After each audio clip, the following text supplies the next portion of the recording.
Bismillahirrahmanirrahim. Assalamualaikum warahmatullahi wabarakatuh.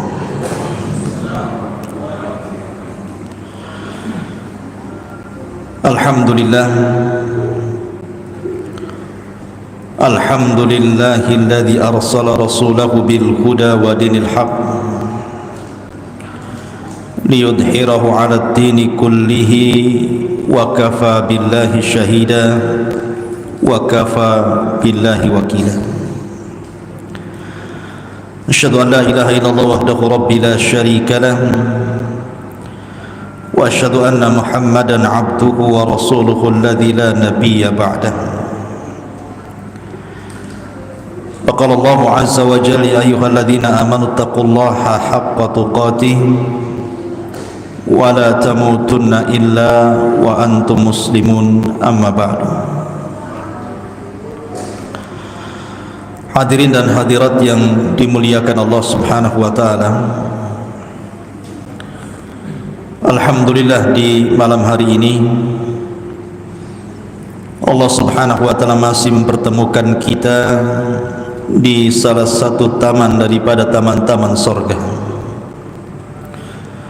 Sebagaimana sabda Nabi sallallahu alaihi wasallam, "Idza marartum bi riyadil jannati farta'u." Apabila kalian melintasi taman di antara taman-taman surga, singgahlah di situ. Kemudian sahabat bertanya, "Wa ma riyadul jannati ya Rasulullah?" Apa yang Anda maksudkan dengan taman-taman surga itu wahai Rasul? Maka Nabi SAW mengatakan, hilaqudz dzikri, orang yang berhalaqah-halaqah, kemudian dalam halaqah itu tidak lain dan bukan dalam rangka mengingat Allah Subhanahu wa taala. Maka berbahagialah kita berada di taman daripada taman-taman surga. Namun demikian tidak banyak orang yang mau duduk di taman-taman surga. Kemudian salawat dan salam kita haturkan kepada Nabi besar Muhammad sallallahu alaihi wasallam. Allahumma salli ala Muhammad wa ala alihi wa sahbihi wa man sara ala nahjihi ila yaumiddin. Pembahasan di malam hari ini masih membahas tentang muqaddimah dari tanda-tanda kemunculan kiamat besar.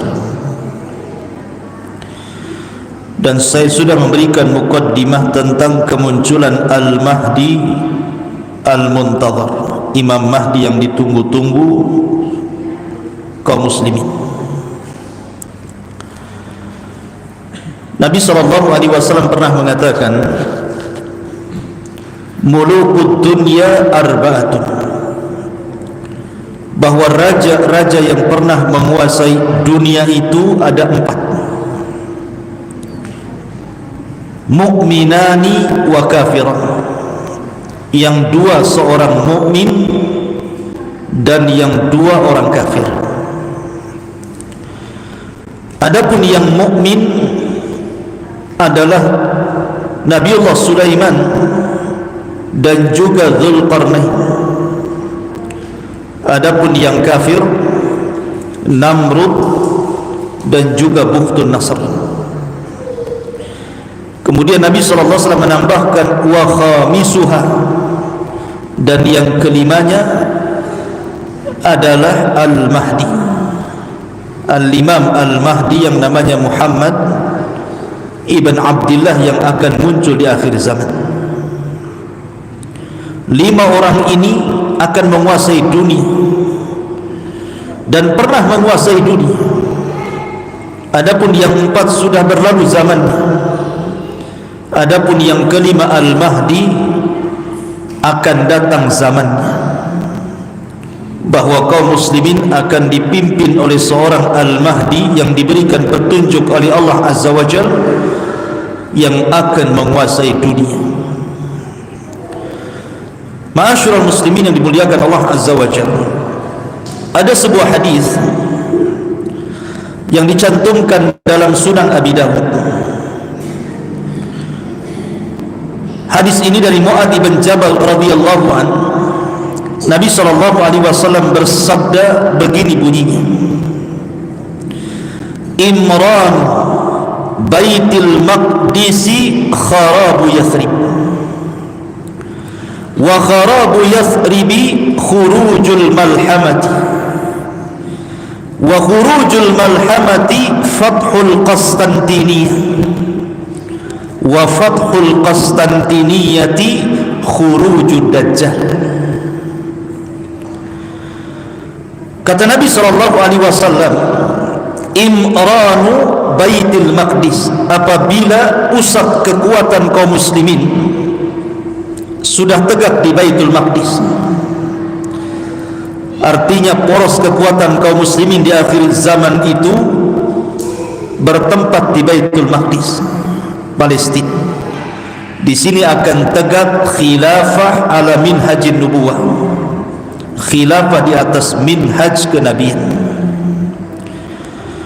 Siapa yang memimpin mereka? Yang memimpin mereka Al-Mahdi Al-Muntadhar, Imam Mahdi yang ditunggu-tunggu. Dengan berdirinya kekhilafahan di Baitul Maqdis di akhir zaman, maka Yathrib akan runtuh. Maksud Yathrib di sini adalah Madinatul Rasul, kota Madinah. Dan dengan runtuhnya kota Madinah, maka kaum muslimin akan berperang yang disebut dengan Malhamatul Kubra. Istilah Yahudi Armageddon, istilah kita Malhamatul Kubra. Dan perang ini adalah perang yang mengakhiri seluruh perang-perang sebelumnya. Ini perang maha dahsyat, jauh lebih perang dari dunia pertama atau dunia kedua, karena perang ini melibatkan semua manusia. Dan perang ini disebabkan karena urusan agama. Jadi perang syarat antara mukmin dan kafir. Nanti saya akan kisahkan bagaimana Malhamatul Kubra ini. Kemudian setelah kaum muslimin wa khurujul malhamah, ketika sudah selesai perang yang maha dahsyat ini,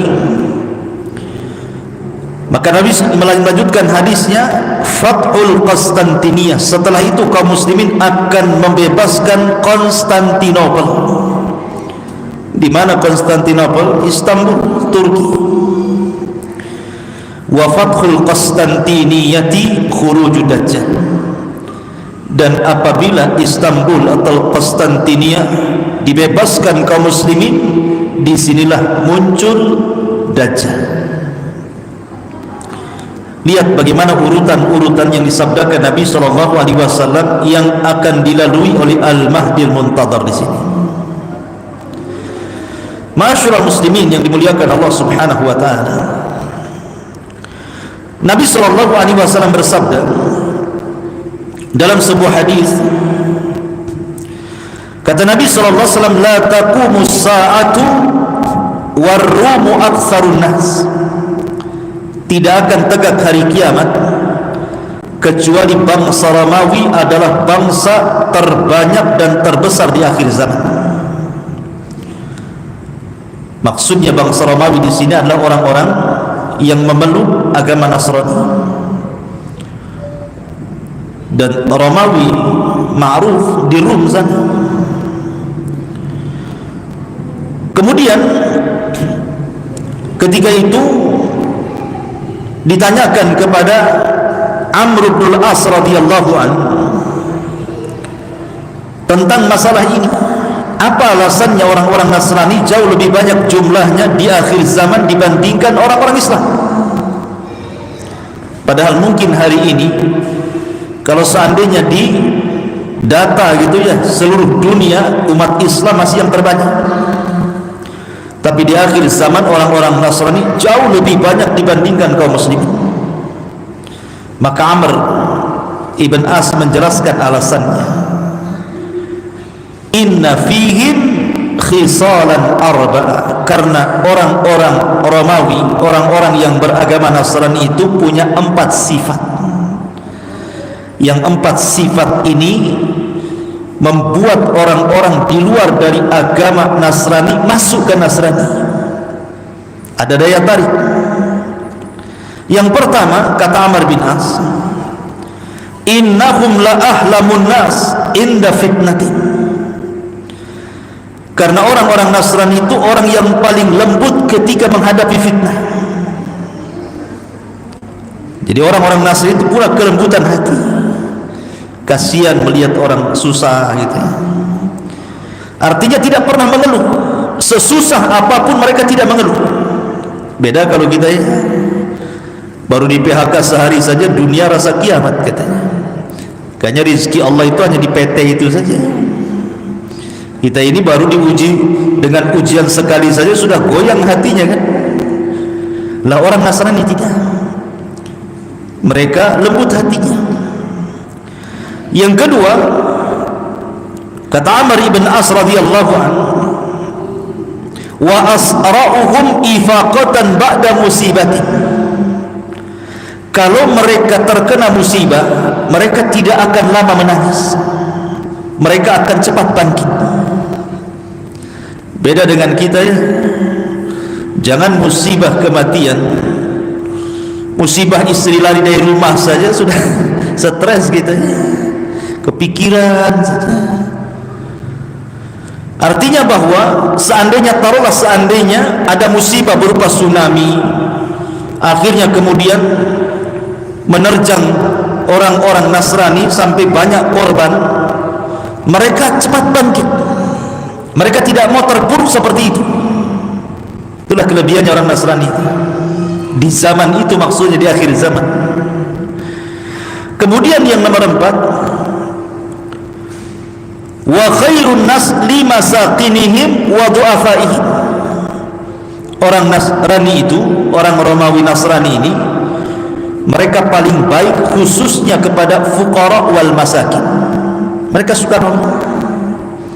Makanya dakwahnya kristenisasi itu menggunakan kekayaan dan diberikan kepada fuqara wal masakin. Makanya mudah orang-orang masuk Nasrani kan. Sebab kalau kita ini berdakwah ngajak orang di luar Islam masuk ke dalam Islam, dan mereka orang-orang susah, mereka akan mengatakan kami tidak butuh dalil, kami butuh beras. Akhirnya kemudian banyak orang yang tidak mau memeluk Islam. Kalau seandainya kita mengajak manusia dengan ekonomi, banyak orang tertarik. Makanya saya dulu waktu saya masih di Singapura, saya punya kawan orang Thailand, orang Patani. Dia jarang sih, sekali-kali lah ke Singapura. Jadi dia cerita, rupanya setelah saya tanya-tanya, dia ketua perhimpunan mu'allaf di Thailand saja, di Patani itu. Dan bukan 1-2, sudah ribuan orang-orang pedalaman masuk Islam karena dia. Ketika itu saya tanya, dengan apa? Padahal secara lulusan agama, artinya sekolah gitu, dia tidak pernah kuliah di luar negeri, ilmunya pas-pasan, tetapi dia bisa mengislamkan ribuan orang-orang pedalaman masuk dalam Islam. Jadi saya katakan, kuncinya apa? Kemudian dia mengatakan, saya membagi-bagikan kartu nama. Mak, kartu nama saja orang bisa bahasa Islam. Kartu nama, depannya alamat kantornya, belakangnya ucapkanlah 2 kalimat syahadat maka anda akan selamat. Jadi saya tanya, hanya dengan kartu nama? Ya, dengan kartu nama. Tapi kartu nama itu diselipkan di beras 1 karung. Jadi diselipkan di beras 1 karung, di telur 1 krat gitu, dikasihkan. Jadi bukan orang lihat kartu namanya, karena dikirim beras itulah setiap bulan. Akhirnya nengok kartu nama, akhirnya mereka pun berkumpul bersyahadat. Lu lihat, terkadang orang bisa masuk Islam itu karena ekonomi faktornya kan awalnya, tapi ribuan orang bisa masuk Islam, luar biasa. padahal Rasul pernah mengatakan kepada Ali radhiyallahu an, la an yahdiyallahu rajulan wahidan bika khairul laka min humrin na'am. Kalau lantaran lisanmu satu orang saja dapat hidayah, itu jauh lebih baik daripada unta merah, kinayah daripada dunia yang teramat mahal. Ini yang ketiga. Kemudian yang keempat, wa amna'ahum min dzulmil muluk, karena mereka itu paling tidak suka dengan para pemimpin zalim. Tidak suka. Orang-orang Nasrani itu tidak suka dengan para pemimpin zalim. Ini yang menyebabkan Nasrani Romawi di akhir zaman itu banyak pengikutnya, dan mayoritas dan jumlah mereka jauh menandingi jumlah kaum muslimin di akhir zaman, kata Amr bin As. Tapi walaupun demikian, kaum muslimin punya kekuatan yang diperhitungkan nanti di akhir zaman itu. Lihat hadis setelahnya. Nabi SAW bersabda, kata Nabi SAW, satu salihunar ruma sulhan amina, kalian akan berdamai bersama orang-orang Romawi di akhir zaman, akan bekerja sama. Kita dengan orang-orang Nasrani di akhir zaman itu akan bekerja sama, akan melakukan hudnah perdamaian, kemudian kerjasama perang. Siapa yang diperangi? Kata Nabi SAW, fatadzuna antum wahum aduan min waraihim, maka kalian bersama orang-orang Nasrani itu akan memerangi musuh di belakang kalian. Rasul tidak menyebutkan siapa musuh yang diperangi di akhir zaman oleh kaum muslimin dan orang-orang Nasrani ini. Padahal Nasrani kuat, tapi tidak bisa menyerang musuh ini. Akhirnya terpaksa orang-orang Nasrani bekerja sama dengan kaum muslimin, menunjukkan kaum muslimin punya izzah di akhir zaman, kan? Karena diajak kerjasama. Maka ketika jumlah kaum muslimin disatukan dengan jumlah orang Nasrani, kemudian menyerang musuh di belakang mereka, maka Allah menangkan. Ada yang mentafsirkan, ini ulama kontemporer, yang dimaksud musuh di belakang kalian, ada yang mengisyaratkan kepada bangsa Cina, karena Cina bukan Nasrani, kan? Ya, Cina orang musyrikun, mereka penyembah berhala. Artinya bahwa akan terjadi peperangan. Wallahu a'lam. Kita tidak boleh langsung, oh itu maksudnya Cina. Enggak. Ini ada yang memprediksi seperti itu, karena Nabi tidak menyebutkan negara mana. Nabi hanya mengatakan akan memerangi musuh di belakang kalian, dan Allah menangkan. Ketika Allah Subhanahu wa ta'ala menangkan dalam perang ini, di sini terjadi saling klaim antara orang-orang Nasrani dengan kaum muslimin. Kata orang-orang Nasrani, ghalabas salib, ghalabas salib, ini kemenangan kami, bangsa salib. Tapi orang-orang Islam marah dan mengatakan, balillah ghalab, bahkan Allah yang telah memenangkan perang ini, bukan kalian. Maka terjadi cekcok itu. Kata orang Nasrani, ini perang kami, kami yang menang. Kata orang Muslim, ini perang bersama, Allah yang memenangkan perang ini. Akhirnya cekcok. Kemudian berperanglah dalam bentuk pasukan kecil. Maka orang Nasrani pun kemudian membunuh seorang Muslim ini. Bangkitlah kaum muslimin. Akhirnya seorang Muslim ini membunuh orang Nasrani tadi, kemudian mengambil salibnya dan mematahkannya. Ingat, salib itu lambang bagi orang Nasrani, kalau dipatahkan sama ngajak perang, kan begitu. Cuman masalahnya mereka ada perjanjian damai, tidak boleh saling menyerang. Tiba-tiba peristiwa yang kecil ini kemudian menjadi besar. Maka pasukan Nasrani pun akhirnya kemudian, kata Nabi SAW, fayaqdirunal qawmu wa takunu al malahim. Tiba-tiba kemudian ada sebagian pasukan Nasrani tiba-tiba menyerang pasukan kaum muslimin yang kecil, dibantainya kaum muslimin. Maka mendengar pembantaian ini, maka Al-Mahdi Al-Muntadhar, Imam Mahdi yang memimpin, bangkit ketika itu. Ini ngajak perang namanya. Sudah di luar kesepakatan, mau ngajak perang kalian.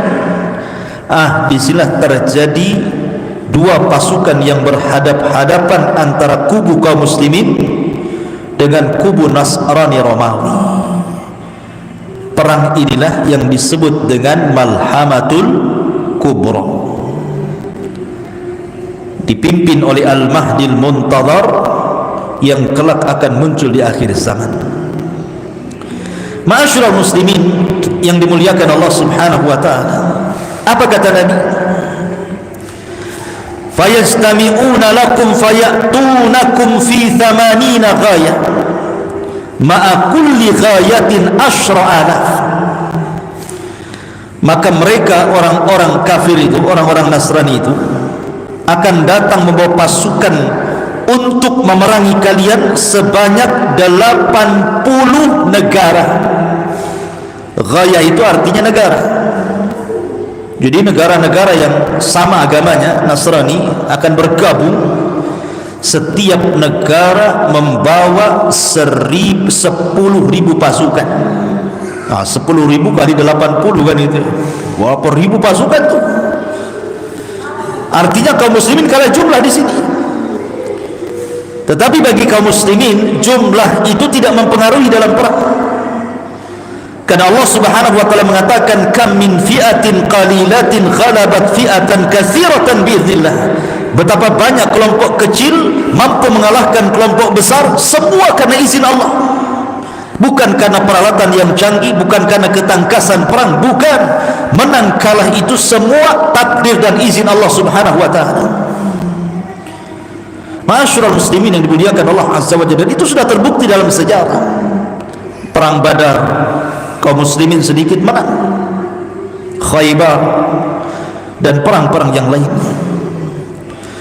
Akhirnya kemudian ketika mereka berhadap-hadapan, maka terjadilah pertempuran hebat yang disebut dengan Armageddon, atau dalam bahasa kita Malhamatul Kubra. Kenapa perang itu disebut malhamah? Malhamah itu diambil dalam bahasa Arab dari kata-kata lahmun. Lahmun itu artinya daging. Ishtaraitu lahman fi suq, aku beli daging di pasar. Lahmun itu daging artinya. Lah kenapa pula perang itu kemudian dinisbatkan kepada daging? Karena kalau orang sedang berhadap-hadapan, dua-duanya bawa pedang, kemudian saling sabet sana sini, tentu daging ini akan muncrat kemana-mana. Saking dahsyatnya perang itu, sampai-sampai daging itu melayang ke langit dari sabetan-sabetan pedang itu. Makanya disebut Malhamatul Kubra. Dari sini nanti ada penjelasan para ulama bahwa di akhir zaman perang itu tidak akan menggunakan teknologi lagi. Artinya akan kembali ke zaman jadul, ke zaman tombak, ke zaman pedang, ke zaman panah, ke zaman kuda, ke zaman unta gitu. Lalu kenapa alat-alat teknologi itu kemana? Ya ada. Boleh jadi karena Allah sudah keringkan bahan baku yang ada di bumi sehingga tidak bisa lagi dijalankan. Mungkin jadi besi mati kan itu, jadi besi tua, tidak bisa dipakai, pesawat tidak bisa terbang. Akhirnya kembali ke zaman pedang lagi akhirnya. Dan itu nanti diketahui dari hadis ketika mereka memerangi Konstantinia tanpa perang, hanya dengan takbir negara itu roboh. Nanti di akhir zaman. Ya. Ma'asyiral muslimin yang dimuliakan Allah Azza wa Jalla, lah perang Malhamatul Kubra ini yang dipimpin oleh Al-Mahdi Al-Muntadhar, Imam Mahdi yang kita tunggu-tunggu, berhasil mengalahkan orang-orang Nasrani. Pertanyaannya, kemana Yahudi? Kenapa tidak ikut terlibat? Dan kenapa kemudian tidak bekerja sama orang-orang Nasrani dan Yahudi memerangi kaum muslimin di akhir zaman? Orang Yahudi ketika itu karena jumlah mereka tidak banyak dibandingkan jumlah kaum muslimin dan juga orang Nasrani, mereka ketakutan dan bersembunyi. Jadi orang-orang Yahudi bersembunyi, tidak berani menampakkan batang hidungnya. Makanya kenapa penyebab Dajjal itu keluar? Kata Nabi SAW, la yakhrujud Dajjal illa ala ghadbatin yadribuha. Tidaklah Dajjal keluar kecuali karena penyebabnya tersulut emosi karena kemarahan. Apa yang menyebabkan Dajjal itu marah? Karena para pengikutnya tidak berani perang dan para pengecut. Marah Dajjal, kenapa kan tidak ikut perang itu? Kenapa kalian sembunyi? Maka Dajjal emosi, sebab emosi itulah dia keluar. Dan dia bergabung dengan 70.000 orang-orang Yahudi Iran, orang Yahudi Asbahan, Khurasan. Ma'asyiral muslimin yang dimuliakan Allah Azza wa Jalla, kembali kepada perang Malhamatul Kubra. Maka ketika kaum muslimin berhasil kemudian memerangi orang-orang Nasrani sampai ke jantung kota Eropa, sampai ke Eropa sana, bayangkan, dikuasai oleh kaum muslimin. Lalu mana Amerika ini? Kok tidak disebutkan? Mungkin sudah nggak ada Amerika di zaman itu, mungkin tinggal Eropa, karena kekuatan orang-orang Nasrani ada di Eropa masalahnya. Lah kaum muslimin itu sampai ke jantung kota Eropa, menguasai negeri-negeri. Dari sinilah Nabi SAW dalam urutan yang tadi saya baca, kata Nabi SAW, setelah Arab runtuh gitu ya, kemudian Malhamah, kemudian setelah Eropa dikuasai, maka mereka pun mengarah ke Konstantinopel. Konstantinopel tidak diperangi dengan cara perang, tidak, tapi cukup dengan takbir kota itu sudah roboh. Karena melihat kekuatan kaum muslimin yang dahsyat, orang Nasrani saja dikalahkan gitu ya, maka Konstantinopel lebih mudah lagi. Cukup dengan suara takbir menggema, menakutkan orang-orang. Apalagi Rasul pernah mengatakan, di antara 5 yang dikhususkan kepadaku dan tidak diberikan kepada para nabi dan rasul adalah rasa takut yang ditimpakan kepada musuh sejauh perjalanan 1 bulan. Jadi mendengar pasukan orang Islam saja, musuh sudah ciut itu ketakutan. Makanya dengan takbir saja kota itu sudah roboh. Makanya ketika sampai di Konstantinopel, kaum muslimin tenang-tenang saja. Mereka yu'allikuna suyufahum, mereka letakkan pedang-pedang mereka di pohon-pohon zaitun. Dari sinilah kemudian terdengar berita hoax bahwa Dajjal sudah muncul di Khurasan dan akan menjumpai anak-anak mereka yang ada di Palestina, Syam. Maka Al-Mahdi Al-Muntadhar, Imam Mahdi, lantas mengutus 10 orang berkuda. Kenapa tidak pakai pesawat sekali lagi? Karena perang itu memang sudah kembali ke zaman jadul, dia pakai kuda lah kan begitu. Sehingga Nabi SAW, aku tahu sifat kudanya, aku tahu sifat penunggang kudanya, dan mereka lah pada hari itu khairu fawarisi ala ahli al-ardi, sebaik-baik penunggang kuda di atas permukaan bumi. Saking cepatnya dari Eropa, dari Konstantinopel, bayangkan, menuju Palestina untuk memastikan Dajjal itu muncul atau tidak. Rupanya berita itu hoax, Dajjal tidak muncul. Balik lagi mereka melaporkan bahwa Dajjal tidak muncul. Tetapi setelah peristiwa itu Dajjal muncul. Dan ingat, Dajjal itu keluar di negara yang mayoritasnya orang-orang Syiah. Di mana? Iran. Di situ ada kota namanya Asfahan. Di kota Asfahan itu, disitulah kotanya orang-orang Yahudi di Iran, dan jumlahnya mencapai 70.000 orang-orang Yahudi Asfahan, lengkap dengan atribut di kepala keyahudiannya itu. Dan nanti Dajjal akan mati di negara yang mayoritas Yahudi, Israel. Di situ ada kota namanya Babil Lud. Di situlah Dajjal meninggal. Muncul dari negara yang mayoritas Syiah, meninggal di negara yang mayoritas Yahudi. Seolah-olah ada hubung kait Syiah dengan Yahudi di sini. Ya.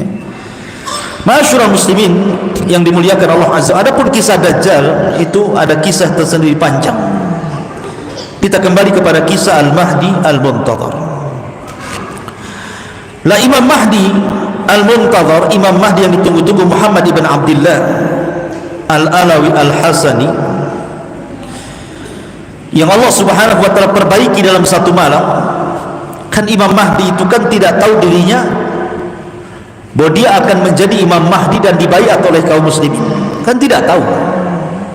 Kalau orang sekarang sudah tahu aku Imam Mahdi, saya Mahdi, baiat saya. Loh, Imam Mahdi itu tidak tahu dia kalau Imam Mahdi. Cemana pula kau tahu saya Mahdi, baiat saya, katanya. Hadis Nabi yang mengatakan bahwa Imam Mahdi itu tidak tahu kalau dia akan diangkat menjadi imam besar. Tahu-tahu setelah banyak kekacauan di mana-mana, bumi dipenuhi dengan kezaliman, kemudian anak-anak muda mulai bangkit gitu kan, ingin merubah tapi tidak bisa. Maka berkumpullah para talabatul ilmi, para ulama di musim haji. Ketika itu mereka melihat anak muda yang cocok sifat-sifatnya sama seperti Imam Mahdi yang disabdakan Nabi SAW. Maka tiba-tiba mereka mengatakan, antal Mahdi, engkau Imam Mahdi, kami siap berbaiat kepada anda. Ini orang ini, anak muda yang tiba-tiba kemudian diklaim Imam Mahdi, kagetlah kan begitu. Kok bisa saya Imam Mahdi? Tunggu dulu, bahasa saya jangan begitu. Akhirnya kemudian dia pun tidak mau dibaiat. Tapi di malam hari ketika dia tertidur, apa yang terjadi? Allah perbaiki dia dalam satu malam. Satu malam saja Allah perbaiki. Yang tadinya tidak punya ilmu agama yang mumpuni, Allah berikan ilmu agama yang mumpuni. Yang tadinya tidak tahu ilmu strategis perang, Allah berikan ilmu strategis perang. Yang tadinya tidak tahu bagaimana cara memimpin, Allah berikan ilmu bagaimana menjadi seorang leader, seorang pemimpin. Dalam satu malam itu diberikan ilmu banyak. Ketika pagi hari dia bangun, sudah beda. Jadi Imam Mahdi menguasai banyak ilmu, karena dia yang akan memimpin dunia masalahnya. Maka barulah kemudian di pagi hari dia siap dibaiat di antara makam Ibrahim dan Hajar Aswad. Disinilah dia dibaiat. Ketika kemudian kabar pembaiatan Imam Mahdi ini sampai ke Syam, di sana ada orang-orang Sufyani. Orang-orang Sufyani ini tidak suka dengan pembaiatan Al-Mahdi. Dia kirim pasukan dari Syam, orang-orang Sufyani ini. Tetapi ketika kemudian pasukan yang akan memerangi Imam Mahdi dan membunuh Imam Mahdi sampai di sebuah tempat namanya Baidah. Baidah itu antara Mekah dan Madinah, di situ ada Baidah. Tiba-tiba Allah Subhanahu wa taala mengirim gempa yang sangat dahsyat, yang diisyaratkan dalam sabda Nabi SAW akan terjadi gempa yang maha dahsyat dari arah barat dan timur dan arah Jazirah Arab. Maksud gempa di sini adalah gempa ketika orang-orang Sufyani datang dari Syam hendak membunuh Al-Mahdi yang sudah dibaiat. Allah gempakan di sebuah tempat namanya Baidah. Tidak ada orang yang selamat di situ, semua mati. Termasuk orang yang jalan kaki, termasuk orang yang ke pasar, termasuk orang yang jalan-jalan ikut mati juga di situ. Tidak tersisa satu jiwa pun. Sampai Aisyah radhiyallahu anha bertanya kepada Rasulullah, kenapa orang-orang yang tidak terlibat dalam pasukan yang akan merangi Imam Mahdi kok ikut mati di situ? Bagaimana pertanggungjawaban mereka di hadapan Allah? Maka Aisyah radhiyallahu anha mengatakan, yub'atsuna yaumal qiyamati ala niyyatihim. Mereka akan dibangkitkan pada hari kiamat sesuai dengan niat-niat mereka. Kalau niatnya hendak memerangi Imam Mahdi, mereka orang jahat. Tapi kalau niatnya jalan ingin ke pasar, jalan ingin berdakwah, jalan ingin sebuah hajat meninggal, maka tentu beda hukumnya dengan orang yang meninggal dalam rangka untuk memerangi Al-Mahdil Muntadhar yang baru saja dibaiat. Dan ini ciri-ciri yang paling zahir, ciri-ciri yang paling tampak. Kalau sudah ada gempa di Baidah antara Mekah dan Madinah dan menenggelamkan pasukan perang yang sangat besar, berarti Imam Mahdi sudah muncul. Kalau belum ada gempa di Jazirah Arab, jangan harap Imam Mahdi muncul, karena ini tanda yang paling jelas. Pertanyaannya, orang-orang yang mengklaim sebagai Al-Mahdi, di Arab sudah ada gempa belum tuh? Di Baidah sudah ada gempa belum? Karena kalau dia mengaku Imam Mahdi dan mengklaim kemudian dibaiat, maka dia akan dibunuh oleh orang-orang Sufyani dari Syam. Akan dibunuh. Mereka bawa pasukan besar untuk membunuh Al-Mahdi, tapi Allah tenggelamkan di Baidah. Berarti kalau seandainya mengklaim bahwa saya Mahdi atau si fulan Al-Mahdi, sementara belum ada tragedi penenggelamkan pasukan di Baidah, berarti dusta pengakuannya itu. Karena itu alamat yang paling jelas munculnya Imam Mahdi. Ada gempa di Baidah antara Mekah dan Madinah. Ketika itu, maka Al-Mahdi pun diminta untuk datang ke Palestina. Maka bergeraklah dari Mekah dibaiat, kemudian ke Madinah dibaiat, banyak orang Arab yang ikut baiat. Kemudian Imam Mahdi pun datang ke Palestina karena kekuasaan kaum muslimin di situ. Dari sini hadis Nabi SAW, apabila khilafah minhaj nubuwah itu sudah berdiri di Baitul Maqdis. Karena sebelumnya mereka hanya pasukan-pasukan ya biasa bertempur melawan orang-orang di luar daripada Islam, tapi belum tercapai sebuah khilafah. Kata Nabi SAW, nanti di akhir zaman, dari hadis tentang 5 fase, kan ada fase kenabian, ada fase mulkun warahmah gitu, ada fase jababirah gitu, kemudian ada fase kerusakan gitu, yang terakhir khilafah ala minhaj nubuwah. Maksudnya khilafah ala minhaj nubuwah ini berdirinya kekhilafah di Palestina kapan? Nanti di akhir zaman, dan akan diikuti pasukan yang membawa bendera hitam, sehingga banyak kemudian orang terperdaya dengan ISIS kan. Ketika berdirinya negara ISIS di Irak dan juga Syam, banyak orang yang menyangka kemunculan Imam Mahdi karena bendera yang mereka acungkan itu bendera berwarna hitam bertuliskan la ilaha illallah. Setelah perang dengan Amerika kalah, masa pasukan Mahdi kalah? Dia akan menang, tidak akan kalah. Akhirnya banyak orang-orang yang tertarik dari semua negeri, sampai dari Indonesia ketipu.